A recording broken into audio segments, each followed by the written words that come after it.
Good afternoon, and thank you for joining us for our virtual Rebel Recharge lecture. We are pleased that so many of you have chosen to be with us as we have shifted our traditional face-to-face program format to a virtual format in an effort to continue to inform and engage our alumni community in these current times.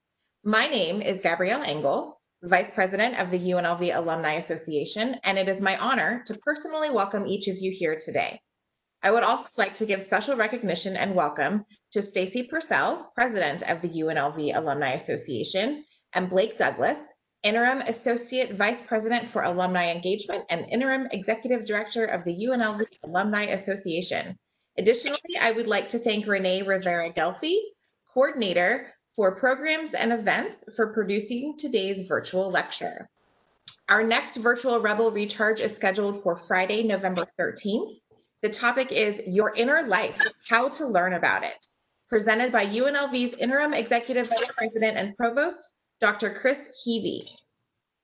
Please visit our website, engage.unlv/events, for more information on upcoming topics.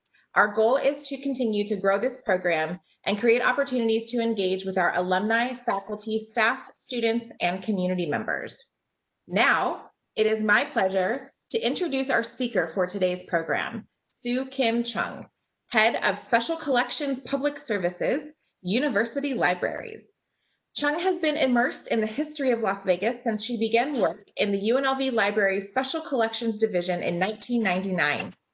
As head of public services, she is in charge of reference, outreach, and instruction for archival collections and photographs about Las Vegas and Southern Nevada history. She also serves as curator of the UNLV Library's entertainment collections, where she works on documenting the history of Showgirls and the Las Vegas Production Show. As part of this work, she has conducted oral history interviews of former dancers and showgirls and moderated community panel presentations on the history of the Las Vegas Showgirl and production shows. She recently provided commentary for the Vegas PBS documentary Showgirl, a Las Vegas icon, and was interviewed for the Showgirls Life podcast for her work on documenting showgirl history.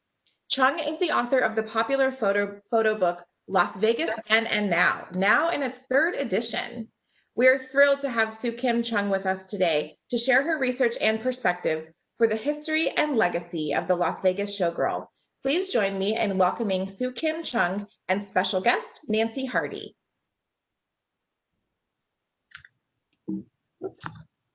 Hello, everyone, and so nice to be here. And I'm joined by my dear friend and colleague, Nancy Hardy, who is going to be joining us at the end of my section. I'll be talking about the history and legacy of the Las Vegas Showgirl and providing insights and images and documents from our collections at the UNLV Library Special Collections. And Nancy is going to be providing her life perspective from her 25 years as a showgirl on the Las Vegas Strip. So that will be probably the most fun part of this presentation.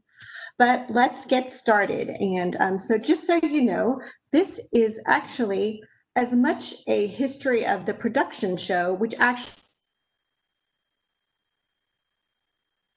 as it is a history of the showgirls. You really can't talk about the two without talking about the other. So here in this first slide, we're looking at two images, the Copa Girls at the Sands Hotel in the early 1950s, and the Lido de Paris finale, the production show finale at the Stardust Hotel. Now, these photos were both taken in the 1950s, but there's what makes these different, because you see with the Copa Girls, they were dancing girls, they were behind a headliner, but they did not have the spectacle that the production show brought to the stage, which you can see very clearly in that image. You can see the set design, you can see the number of people. And there was, in the previous shows with the Copa Girls, they did a little bit of light dancing. They weren't part of a large scale show that involved storylines and spectacular sets and costumes. And the sheer number of people on the stage, you can see in that image there. And the production shows were really what brought the showgirl to Las Vegas. And let me explain, because you're thinking, well, what's the difference between a showgirl and a dancer? So let's talk about that. So these are two costume designs from our collection. And if you ever saw the show Jubilee, you would have seen these exact costumes replicated on the dancers. And these were done by Bob Mackie, the famous costume designer who's most well known for his work on Cher, probably. So we use this word interchangeably, dancer and showgirl. You probably think all women that danced in Las Vegas shows were showgirls, but there's kind of a difference. I would say the dancers in a show did kind of like the heavy lifting. They did the most athletic, the most work in terms of dancing in the show. But the showgirls, on the other hand, they as we know, they wore really large and very heavy headdresses and costumes. They frequently had, rhinestone chains on them and huge feather backpacks. So they really were limited physically by the weight of the costumes and the movement they could do. So, and they also had to be very tall. 5'8" was typically the minimum height requirement. That was actually short. Most showgirls were 6 foot, or they could be 6 foot and above. But so the showgirl early on tended to glide beautifully, sexily, stride across the stage in a very beautiful walk, but she couldn't really move a whole lot. So early on, they kind of came from France, and they were called mannequins in a way because they didn't do a lot of dancing. But later on, so early on, the typical showgirl didn't have to have a lot of dance training because she didn't do a lot of movement. The dancers, on the other hand, actually had to do a lot of movement, and they were going around the stage, and their costumes were much lighter. So it was later on, I would say, and Nancy can kind of maybe clarify this for us later in her portion of the presentation, but later on the showgirls did tend to have more training, and they started including them more in the choreography, so they would do more performing, and they did actually have to have dance training. But early on, there was this difference. So typically, if you were to talk to somebody who was a performer in a production show, you could ask them, were you a dancer and a showgirl? And that tends to, so hopefully you get a little bit of an understanding of what that means. So, because these are our terms, and I would say there's a kind of a vernacular for the Las Vegas production show that we can think of. So let's go on. And now this is another word that you would hear a lot in terms of showgirls, dressed versus nude. Dressed and nude doesn't mean what we think of as the word nude, but nude means topless, simply. So dress dancers, typically, they were dancers. The nudes were typically showgirls, but I'm sure that there were exceptions. But you can see in this image, there was a fans number, there's some dressed dancers, and that is one of the nude dancers. That is one of the principals in the show. Now, a principal is another word that we would use. Principal dancer was a featured dancer. They were usually partnered, and they were featured. They were spotlighted. They did some special acts. They weren't typically in a line of dancers. They had their own special featured number. So that principal, dress versus nude, dancer, showgirl, these are all kind of terms that you need to know if you're talking about showgirl history. And an interesting point that you might want to know about salaries, the nude showgirls typically receive something like $50 extra a week, when than $50 more than a dress dancer. So, and that was kind of remained consistent, even maybe after, that could be the 70s or the 90s. It was very similar in terms of pay, and the reason that was justified was managers would frequently say, and as we've discussed, the dancers typically did more movement, they did more physical work, and the showgirls did less physical work. So let's go on to the next slide here. So these are, as we know, in our archive, we have a lot of newspaper clippings and press interviews about the production shows in our collections. And so we have some great quotes about showgirls and dancers, which I have up there that you can read. And so especially the part about like the Princess of Sin City, giving people something that they can't get back home. And this image is particularly striking. This was a very famous publicity image taken of the Lido de Paris Alley Lido production show in the late 70s. And this is the beautiful Barbara Beverly in what was called, I hope I got this right, Nancy, the toilet lid costume. Barbara Beverly was sort of an iconic showgirl of that period in the 1970s. There don't tend to be a lot of showgirls where you actually know their names. And Barbara was a principal. Felicia Atkins is a famous showgirl from the 1960s that was more well known. Typically, most showgirls were beautiful, but sort of anonymous because there were a lot of them, and that was kind of the role of the show. Was the star, the dancers were part of the show, but the show was a star. But Barbara Beverly was sort of iconic, and she stood out for the way she did her makeup, and she had this beautiful platinum blonde hair. This was something that is unusual, that there was sort of a principal that was very well known. And so let's go on to some interesting quotes. Now, one of the things that we have in special collections and archives is a lot of oral histories of dancers and showgirls. I have done some oral histories. Nancy has done some oral histories.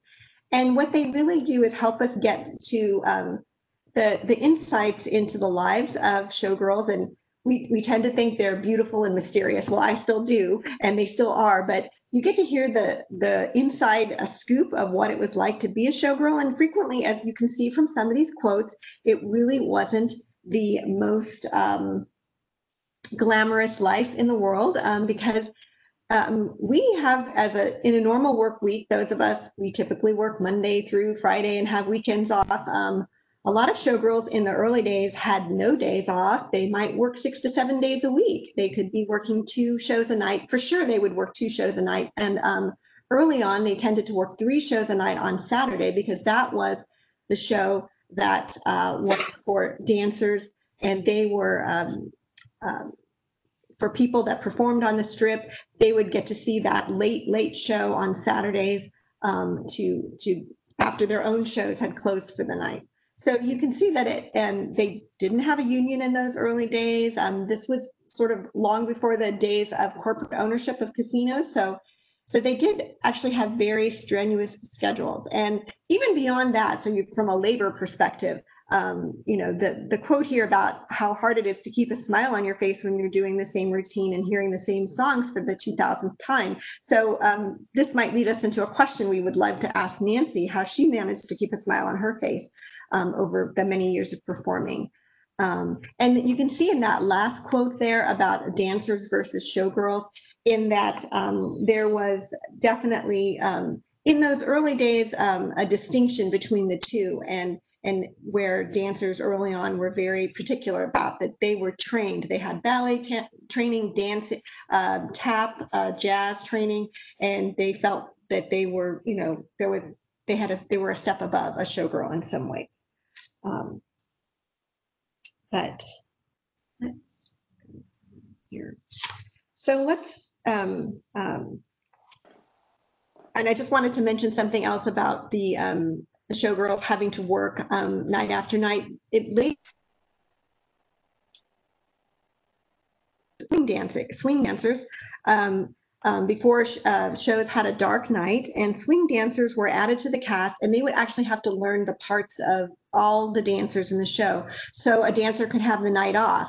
And so if the dancer had the night off, the swing person would then go into their role. And let's ask Nancy later if a swing dancer actually earned more than the regular dancers, because having to know the parts of everybody in the show seems like a fairly arduous enterprise. So as you might have noticed, that these early production shows were primarily imports from Paris. They were sort of branded with that, and from the late 1950s to the sort of mid 1970s, late 1970s, this was the golden age of the Parisian Style Revue in Las Vegas. See a couple more programs where we can. There's the Lido, opened in 1958, July of 1958. This was the first edition. C'est Magnifique.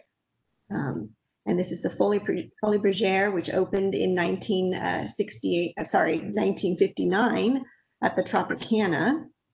And then this was the Casino de Paris, opened in 1963. So you can see that there was a really focused intensity on these French production shows. And to some degree, so the French label made them really popular. They were branded with this directly from France label. And they were really kind of like the high-end nightclubs of their day, the way we think of on the Strip today, all the nightclubs, which are very popular and they open and they're very exclusive. This was kind of the situation with the production shows.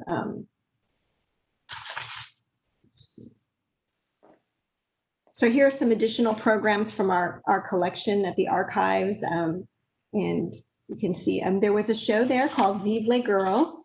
Vive les Girls was a lounge show, but it was almost like a miniature production show, very similar in nature. And you could go in and buy a couple drinks and watch this amazing show with choreography from one of the best choreographers in America, Ron Lewis. So it was really an exciting time to be able to go into a lounge and see a show like that, and then go to the showrooms and see the big spectaculars. Oops. So what was it that kind of made these shows so alluring? These shows really brought this unprecedented level of glamour to the stage. The costumes, the sets, and the beautiful girls. Both the showgirls and the dancers. And let's say, yes, they did bring nudity to the stage, the live music, being dressed up. If we know in those days, or if we know we've heard that when you went to see a show in those days, you really did get dressed up. Women wore beautiful gowns and furs and jewels, and men wore tuxedos in many cases. So it really was a very glamorous setting to see a show. And so there was a lot of glamour involved in seeing a production show. And so a typical show at that time is going to feature a number of storylines that featured around historical events. It seems a little bit comical now, but you see this is a Viennese waltz scene. Sometimes there were Aztec scenes, African scenes. As if anybody saw Jubilee, there was Samson and Delilah, so a biblical story. There was a sinking of the Titanic. And so there were typically several lines of performers. There could be 12 showgirls and 8 dressed dancers, or singers and male dancers, principal girls, and an adage team. An adage team is typically a principal couple that performed overhead lifts and romantic numbers. It required a lot of strength on the part of the male dancer. So that was typically a typical show. You can see that there were also variety acts in between the various acts of the show. They could be jugglers, they could be contortionists, they could be animal acts, etc. And let's go on.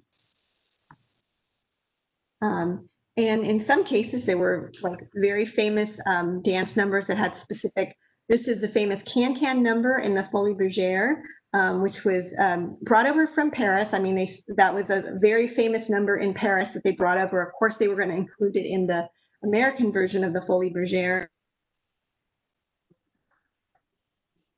We'll hear a little bit more from Nancy later in the presentation about how extremely strenuous and tiring this very this number was. But this was one of the most famous numbers in the French production shows.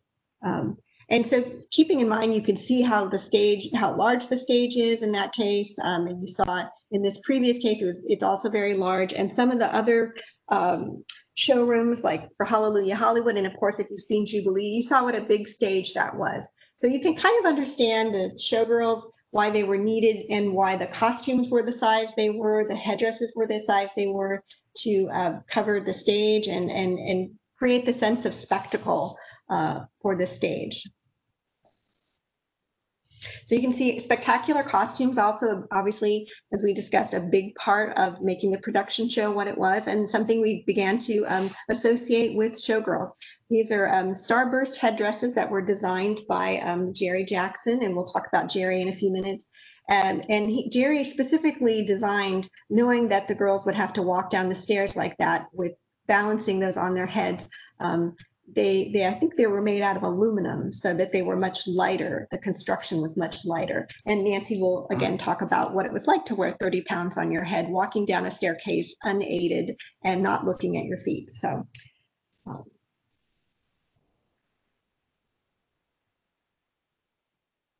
Again, more costumes. These were a big part of the show. So, and it's important to remember that not all costumes showed a lot of skin. We typically think of showgirls and showgirl costumes as showing a lot of skin, having G-strings and bikini, jeweled sequin bikinis. But some of the historical numbers, as you can tell, I believe this one was of a Venetian banquet. This is obviously showing some of the costumes that required much more coverage. And if anybody knows of Vasily Sulich, he was the co-founder of the Nevada Ballet Theater, or at that time, the Nevada Dance Theater. He was at one time the ballet master and principal dancer in the Folies Bergere in the 1960s at the Tropicana, and that is him there with the beautiful dancer. So one thing about these production shows, and one thing that's important to remember, is this sort of concept of tasteful nudity. These shows really brought this tasteful, elegant nudity to the strip. They weren't like crude, like burlesque, bump and grind joints type of thing, which Las Vegas had always had that. Let's face that. There were always stripper joints and burlesques, but this was elegance. This was beautifully costumed dancers. So what you always hear in relation to these shows was that people often felt that it was an integral part of the show and not just there for sensationalism. And it was Don Arden, who we've talked about earlier, who produced the Lido de Paris at the Stardust, and who's often the most credited with bringing this sort of tasteful nudity to Las Vegas. And one thing that I've mentioned earlier was this idea about these production shows, and was the show was the star. It wasn't really any individual. So again, it was rare when a principal dancer achieved a level of fame and notoriety as some of the other dancers I mentioned earlier. And so that's something to kind of really think of. It's the spectacle. So you see in this image here, you see the beautiful set in the background, you see the number of girls dancing, you see the feathers, the rhinestones, and it's all of the spectacle that makes the show as the star. And you can see here what some of the reviewers said about the shows at this time. And you can see in that last quote there from 1958 about just being at just one component of the show, the nudity. So, and again, we noted that there was special effects and stage elevators and things that could make a staircase appear and disappear. And there was, if you've seen Jubilee, you saw the sinking Titanic. And there were swimming pools. The Lido de Paris had a swimming pool and an ice skating rink. So there were all those different elements to the shows. And so what can we say about the shows and their days? They provided amazing amounts of capital were used to design a show. And at this time that they actually changed about every 2 years, and the producers had a large amount of creative control. And again, we talked about the mystique and the glamour, but they were still designed, unlike maybe today where we think of all the different elements of a show, the entertainment and the restaurants and the nightclubs as the thing that brings revenue into a casino. In those days, they were really designed to attract people to the show and get them there so they'll be in the casino and that they would gamble. And that was the main attraction. And the Lido in the late 70s, like the ticket price was like $12.95 and it included 4 cocktails. So definitely they were getting you in there with they were lost leaders. They were getting you in there to see the show, but then go out into the casino floor and gamble. And at this early time, as we noted, there would be all new additions every 18 months to 2 years to stay competitive with all the other shows on the strip.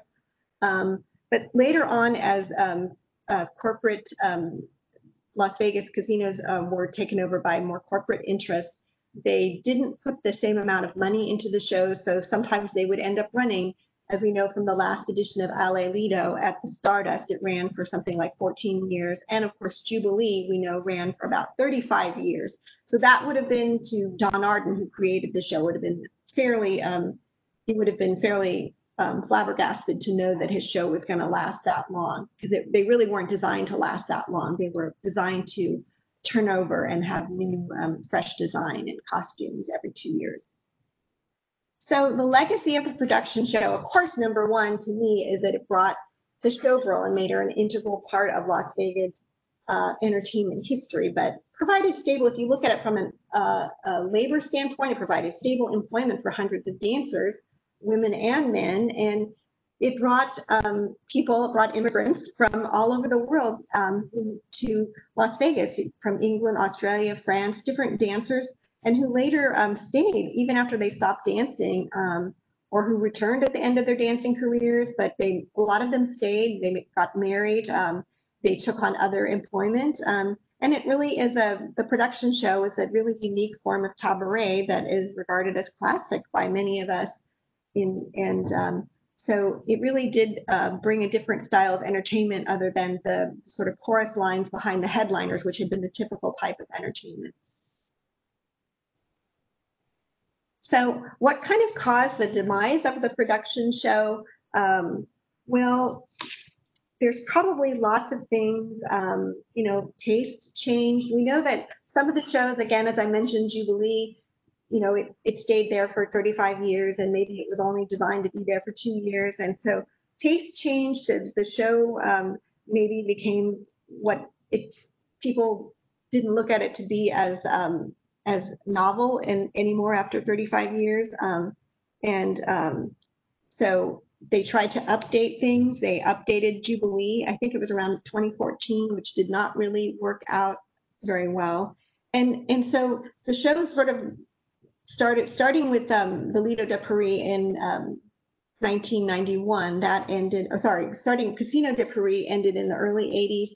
The Lido ended in the early 90s. And the Folies ended in 2009. And they just eventually started to go away. It's sort of difficult. I know that there wasn't the type of money from the actual casinos to help pull off these production shows, the kind of money that was around in the early days.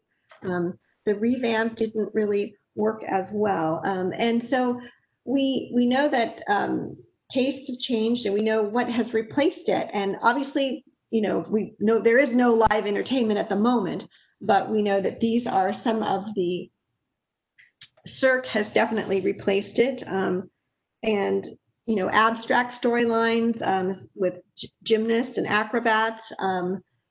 It's way different than the production show. It's still a form of spectacle, but it's certainly different. Sort of the feminine and beautiful nature of the production show with the showgirls. Again, this is very similar to a production show in a way, because the spectacle in the show is the star. But I don't think that they're going to create their own icon the way the production show spawned the showgirl. That doesn't seem like that's going to happen. But we know, as all of us know from living in Las Vegas, that the showgirl is still an iconic symbol of our city, even though she doesn't really have a home. She came from the production. How she came to us. She was born out of the production show, but she still is around. Obviously, the former mayor, and a lot of city officials view her as a symbol of Las Vegas. And you can see there that our former mayor always took showgirls with him to any public opening events in the city, and that the showgirls are still viewed as representative of the city there here at this very recent promotion for tourists coming back to Las Vegas after the pandemic closed down. So this showgirl still remains this iconic symbol, but she has no home. I wanted to show you a little bit about the collections that we have. So this was just a taste of showgirls and showgirl history. We are fortunate in special collections and archives at the UNLV libraries that we have a lot of material that documents this history, and it tells this story. The papers of Don Arden there. Don is the second from the right there on the screen, getting champagne poured into his glass. And there's a little bit of biographical sketches of Don there. And he was a very hard taskmaster. He was known for being very particular. He probably would not have survived in the corporate environment with because he did really say, and that is a very nice thing that I put down what he said, and Nancy can tell us about some of the terribly unnice things he said, but he was very particular about the way the girls looked. But he was a genius at staging shows, at making women beautiful. He was the person who focused on all the different elements of the show and pulled them together. So we have his personal papers in the archive. So anybody that wants to come and study them can do that. And they also have actually been digitized and placed online. Jerry Jackson, Don has passed away, but Jerry Jackson is still living. He was also one of the big producers on the Las Vegas Strip. He was more responsible for the Folies Bergere at the Tropicana. He spent 35 years as a basic creative force behind the Folies Bergere at the Tropicana. And we have his papers as well: costume set designs, programs, photographs, production notes, all this material that was created during his tenure as this creative force behind the show. And we also conducted an oral history with Jerry, which provides insight into his creative process. And that collection has also been digitized and is available online. And here's some other types of materials that we have online that tell the history of the showgirl, photographs, more costume designs, the oral histories, as I mentioned, papers of different producers. We have some papers of actual individual dancers, which include contracts, which is interesting because you can learn how much dancers earned and have the actual contract in front of you. We have historical periodicals. And so now that I've finished talking about the showgirl history a little bit, I thought it would be really fun to welcome Nancy Hardy, who spent 25 years as a showgirl on the Las Vegas Strip in 3 of the largest shows on the Strip, to talk about her experiences as a dancer, as a showgirl on the Strip, and provide some personal insight into some of the historical tidbits I gave you earlier. So, Nancy, I hope you. Thank you, Su Kim, and also thank you to the members of the UNLV Alumni Association and all of you who are spending your lunchtime listening in. This particular photograph is me circa 1978. Not one of my favorite pictures of myself, but it was taken by reputed organized crime figure Frank Rosenthal, who was entertainment director of the Stardust at the time that the Lido opened, the new edition that I opened in the end of 1977. So Frank used to sit in the center booth in the showroom almost every night, and sometimes for 2 shows a night, watching the show. He took a very intimate interest in the workings of the show. He was proud of it. He thought of the dancers and showgirls almost as celebrities and really treated us as such. But he took up photography as a hobby. So after a while, we would see him in that center booth watching the show, taking pictures with his camera. And then the next night, you'd arrive to do your show, and on your spot, your dressing table, there'd be a stack of 8 by 10 glossies that Frank had taken of you the previous night. And this is one that I received about 1978. This was the opening number of Ballet Lido. And one of my very favorite memories of that show. I should begin by saying how I came to be a showgirl. Most showgirls never really had a career in Las Vegas on their radars at all, me included. I started when I was very young. I wanted to be a ballerina like most young girls want to do. And here I am in a recital, probably in the 6th grade, doing a can-can number. And little did I know that eventually I'd end up in the Folies Bergere. So I really, this is a really special picture for me to have. But anyway, at some point, all of us who were studying ballet, we got to be too tall, perhaps, or we just didn't get a competitive contract for a ballet company or with the Rockettes or in a show on Broadway. But eventually, by happenstance or some twist of fate, someone would say to us, have you ever thought of being a showgirl in Las Vegas? You're tall, you have long legs, you can dance. And some of us seriously thought about it. Um, in my particular case, I was studying ballet in San Francisco at the San Francisco Ballet School, and I was struggling financially at that time, and I still wasn't in the company, and I didn't know if I was going to make it as a ballet dancer. And I saw in the San Francisco Chronicle an ad for an audition for the Las Vegas production show Lido de Paris. And I probably wouldn't have noticed that ad at all, except there was a picture of a gorgeous showgirl. Um, and she was stunning. She had feathers everywhere and a rhinestone headdress, and she was striking a pose that made me realize this is a ballet trained girl, and maybe this is something I could do. So I thought I'd check it out and went to the audition. Um, I met the height requirement of 5'8", which to me it was a godsend because I knew that it eliminated a lot of the shorter competition for the jobs. I auditioned for Miss Bluebell, she sort of recruited tall girls who could dance for Don Arden shows all over the world. And she had with her an assistant. And unlike most dance auditions that I've ever been to, there was no choreographer to give you a combination to learn at the audition. Miss Bluebell just said to me, show me what you do. So I kind of improvised, and I still remember what I did, and I'm mortified at what I did to think of it now. But she stopped me after about 30 seconds and said, you're just the kind of girl we want for our Bluebells in Las Vegas. And I was completely taken aback by that. But that resulted in a 6-month contract for me to come to open the 12th edition of the Lido in 1977. Here's a picture of me. A couple of years later, I think, I'm wearing what's called a pinwheel backpack, which has the feathers splaying out.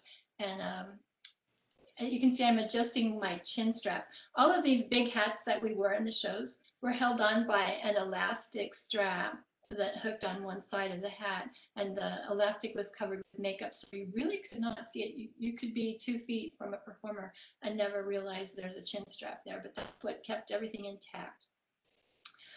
So I arrived in Las Vegas for 6 weeks of rehearsal. Don Arden was there and 3 choreographers, and it was a really special experience to be able to be an original cast member of the show. A lot of dancers later would just kind of fill in 2 or 3 or more years later and never even meet Don Arden. But I was really lucky in that respect.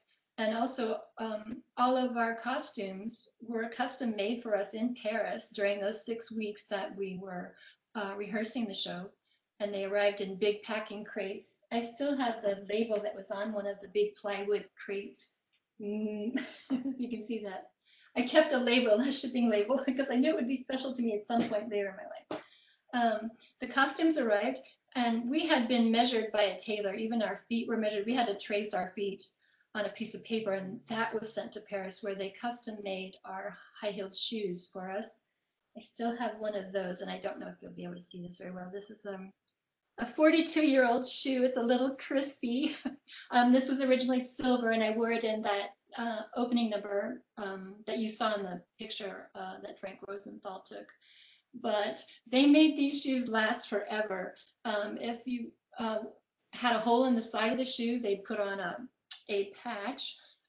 They'd go to the shoemaker. They'd go to a shoe repair shop, every couple of weeks or so, where they would put rubber on the bottom so it wouldn't slide on the stages were quite slippery, the wooden and steel stage. So that had to be replaced because it would wear out really quickly. Slipping was a horrific problem. I do remember one time at the Lido, someone, I guess a maintenance person that didn't know any better, had waxed this passerella. It was a semicircular ramp that extended from the stage out into the audience that the performers went out onto when the curtain came up. And this maintenance person had waxed the passerelle, and it So the opening curtain went up and the dancers went out and they just all fell over like bowling pins. It was one of the few times they ever had to start the show over because everybody was flat on the floor. So rubber was very important on the shoes, and not waxing the stage was also a very important thing. Anyway, we auditioned for 6 weeks, opened the show, and wearing those new costumes for the first time that no one else had worn was like magnificent. I remember thinking I was not attractive enough to be in these shows, but when you put on the jewels and the makeup, you're almost unrecognizable. In fact, girls I had rehearsed the show with and gotten to know really well over the 6 weeks, when I saw them again in the show makeup with the lashes and the lips and the rouge, I didn't recognize some of them except by their voices because we all look very similar, and it really enhances your appearance. And having jewels all over your head, it makes such a huge difference. And it was really a special thing to be able to transform yourself every night in that way. Let's see, I have all kinds of notes here because I have so many stories. Su Kim can tell you that. So let's see, what can I next tell you? Oh, this is a Casanova number. I'm not in this picture, but I wanted you to see this because some of the costumes were so enormous. Those huge gowns had to be flown up on a long horizontal pole into the rafters above the stage when they weren't being worn. And then they would bring that down for the girls to step into the gowns for the number. Those white powdered wigs were actually attached to the hats, and they did have the chin strap too. And you'll notice the girl on the left has some really kind of funky looking shoes on that were not seen during that number, but those would have been the shoes she would wear in the next number because we had some very fast changes. So if there was anything you could wear underneath, you'd want to do that. It'd be maybe 3 or 4 very quick changes during the course of the show where you'd sometimes have to bring costume parts downstairs in a cardboard box and a piece of sheet to lay out, and so you could throw whatever you were wearing under the seat and jump into the costume parts in the box for your next change. Some of the changes were a minute or less. So she was underdressed with those shoes. But another interesting thing is there was a staircase involved that the girls had to descend in those huge skirts. And if you think about it, they're going down the stairs and there's no way they can see their own feet. So that's really a terrifying thing. It's hard to describe that experience if you happen to fall in a dress and a huge headpiece like that. Sometimes the headpieces are so heavy, and they're attached to your head with the chin strap. There's no really graceful way of getting up off the stage when you have all that weight on you and you're flat out. So yeah, we had some good times, but that was a really fun number in the show. Nancy, did you want to tell folks that you were in the Lido for 11 years? Yes. And I eventually, over time, I began as a bluebell, and after I got a little bit more comfortable with being what they call the dancing nude, they had stopped calling them showgirls. Really, the topless girls were dancing more. So the topless line in the Lido was called the Dancing Nudes. So I moved over into that line, and eventually I could do any of the girls' spots in the show. I would swing around. One night I'd be a bluebell, the next night I'd be a dancing nude.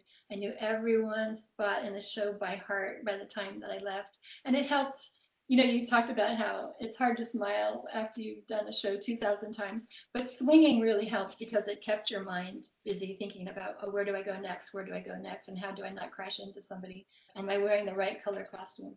And when I was swinging, I was kind of a medium-sized girl. I was about 5'9"-ish, but it was lucky because my proportions allowed me to wear the costumes of other girls. If they were bigger than me, we just put in a safety pin. If they were smaller, we'd put in an extension. But I very often would wear the costume of the girl who was off that night or called in sick that night. And so that kept it from being boring. Plus all the fun that we have backstage. We're a family. You look forward to getting to work and transforming into somebody beautiful, which out of your jeans and t-shirt. Nancy, I wanted to ask you, did the swings make more money because they had to know all the different roles in the show? Yes. Swings also made $50 extra a week. So if you were a dancing nude, you made $50 more than the base pay. And then if you were a swing on top of that, you made $50 more a week. So I kept racking up the extra $50 because the base pay only went up very gradually. But and it was, you really earned your money swinging, and you really felt like you earned your $50 not having a top on, honestly, but the workload was a lot lighter. I always looked forward to being in the dancing nude line when I was really tired or I'd had a hard day. But in those early days, the Frank Rosenthal era, there was so much glamour then, before the corporations took over the hotels. We would have regular spotlight entrances when a celebrity from Hollywood came to see the show. Bob Hope came one night, and Cary Grant, and they would come backstage after the show. They would wait to seat them in Frank Rosenthal's center booth until the lights had gone down in the showroom, and then they would give them a spotlight entrance from the showroom entrance. And made a big fanfare of it. One night, Colonel Sanders of the fried chicken fame was seated right at the end of the passerella, right on the railing, when the curtain went up, and he was wearing his white suit and his little black bolero string tie. And we are always consummate professionals in the show business world, but I think most of us just burst out laughing. We tried to hide it well. Seeing Colonel Sanders there. And then I always make a joke of this, that I can always say that Colonel Sanders inspected my breasts at one time. That was probably tasteless, but I think it was very funny.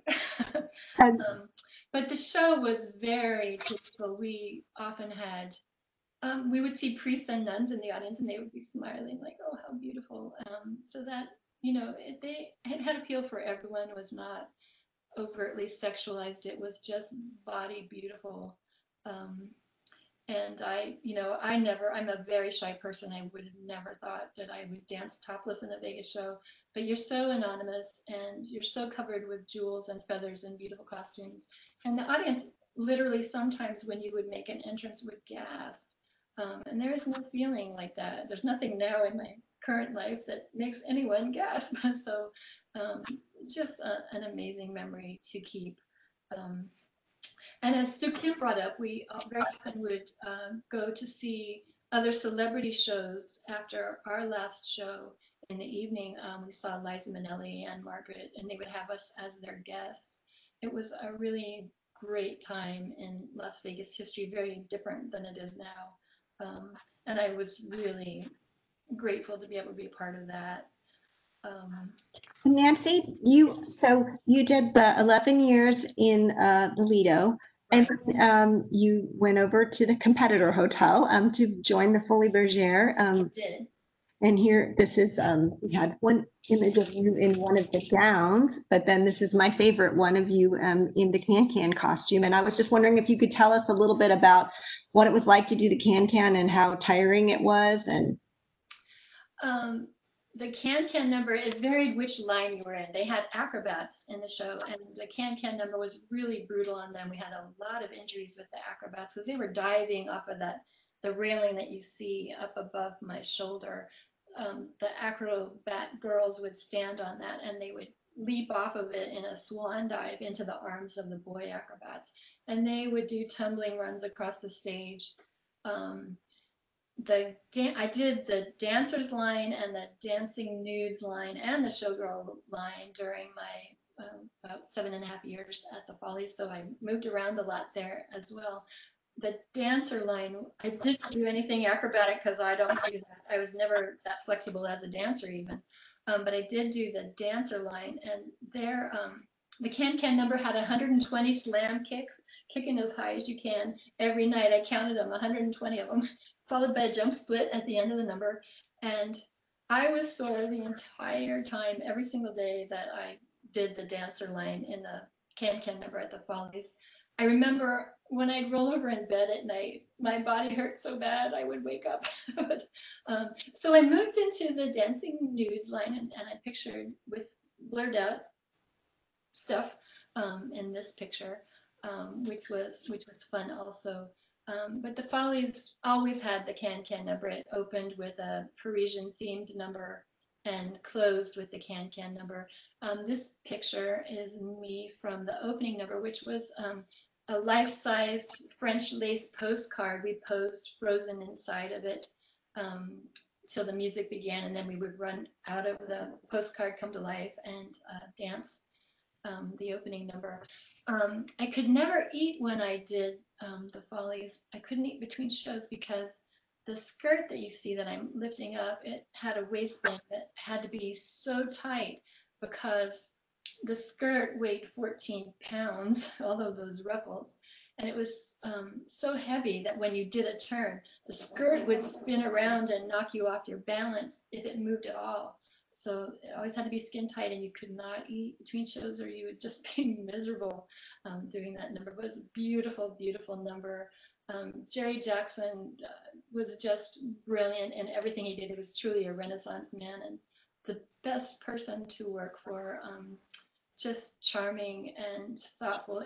I didn't work for him very much or rehearse with him much at all, but somehow he remembered my name. He remembered everyone. Great to work with.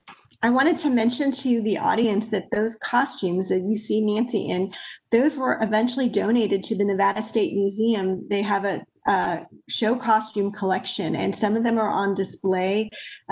So if you, it's amazing that they have and they survived many, many years of the show. So if you are interested in actually seeing some of these costumes that we've just seen for the Folies Bergere, you should go to the Nevada State Museum.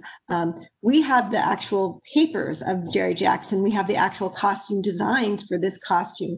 But if you want to see the costumes, the Nevada State Museum is where you need to go. And since I know we're getting kind of close, we need to get some time for people to have questions. Here is Nancy in Jubilee. I wanted her to talk a few minutes about her time at the show. Just briefly, the hat that I'm wearing in this, I was so blessed, extraordinarily blessed, to wear the heaviest hat in the entire show. That hat weighed 35 pounds, and I would have to wear it from the basement dressing rooms up the 3 flights of stairs to the stage level every night. And then I started that particular number from the top of a massive staircase, and I had to walk down it wearing that hat, and it had no chin strap. And I was always, every night I was terrified that I was going to take a tumble. I was so careful. I never did. And this is a finale costume. This hat was not nearly as heavy as it looks, but this number was the most breathtaking number finale for the Jubilee show. Loved every minute of doing that show, although I was terrified a lot. There were a lot of scary mechanical things and elevators coming up and coming down and cracks in the stage where the elevators would move. And but it was thrilling and exciting. I was half terrified and half just thrilled to death to be in that show. Somebody asked why there was no chin strap on that one hat. I guess maybe just the way it was designed, or? I think so. It really set down low to my chin, so I guess they thought it wasn't necessary, and it was heavy enough that it was stable. But if you take a fall, I still think I'd probably lose the hat. Sorry, I got ahead of myself, but that's okay. That's okay. Could you just allude a little bit maybe to the differences? So Jubilee was sort of your last show. The differences between being in Jubilee as being in the Lido, the start and end of your career as a showgirl. Jubilee was had twice the size cast as the Lido show did. It was sort of the Lido on steroids, just massive. There were 100 people in the cast. Sometimes you didn't even learn everyone's name in the show, and then they'd get replacements in, and the dressing rooms were spaced out all over. So it was just a huge spectacle. The Lido was much more intimate, and being my first show, I have the fondest memories of that. I think everyone's first show is the one that they remember most endearingly. And the Follies was the most fun to dance. Jerry Jackson's choreography was really energetic, and you got to do a lot of character numbers. So I loved that show for the dance aspect. I loved them all. Would go back in a second. So today, Nancy is still, she's representing the showgirl as icon. And there she is at the Viva Las Vegas Wedding Chapel, appropriately masked up for safety in this age of social distancing and COVID. So, but she's still representing this beautiful icon. And I just thought everybody should see her fun, beautiful costume and mask. So. And it looks like we have a couple questions. I think you've talked a little bit about the headdresses, but you said so that the one that you wore for Jubilee was 35 pounds, and that was the heaviest, but that was so typically between maybe 20 and 25 pounds, or? I would say so. And some were designed to be light, depending on that number and how, how active you had to move, how actively the choreography made you move your head in particular. And somebody was asking about one of the favorite numbers that you might have performed.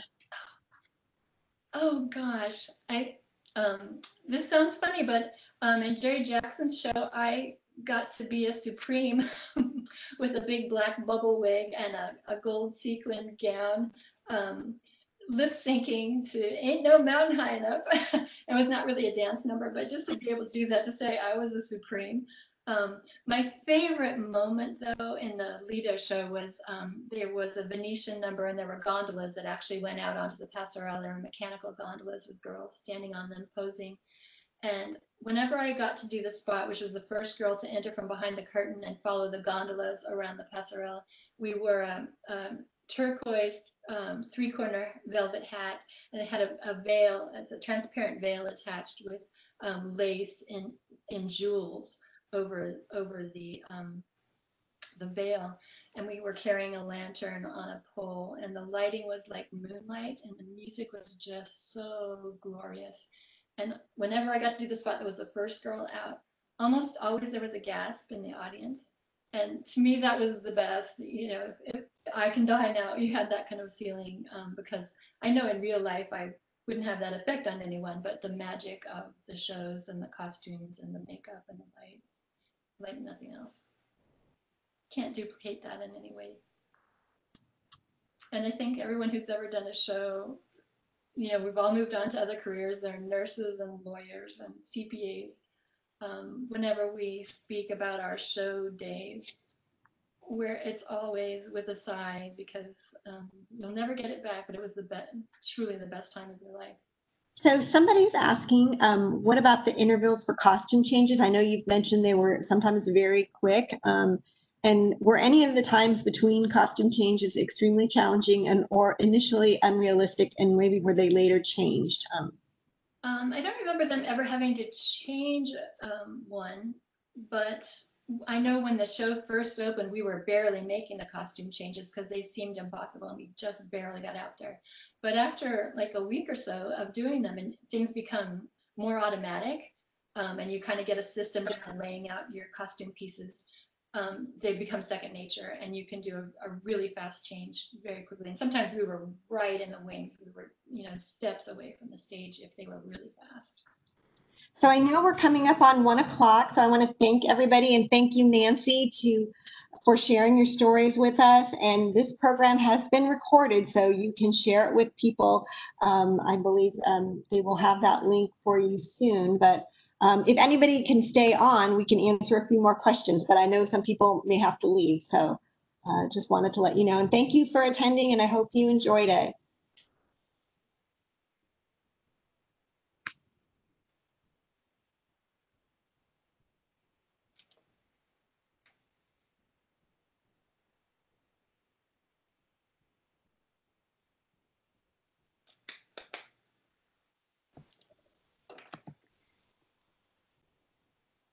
Thank you again for the wonderful presentation. What an amazing career.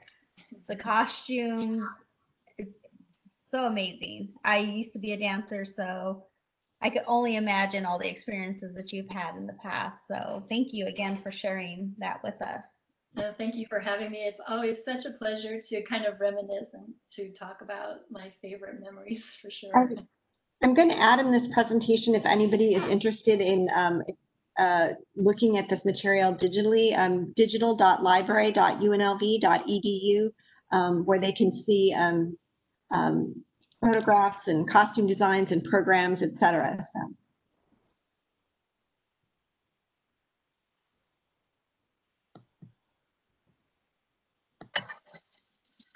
Hi, Su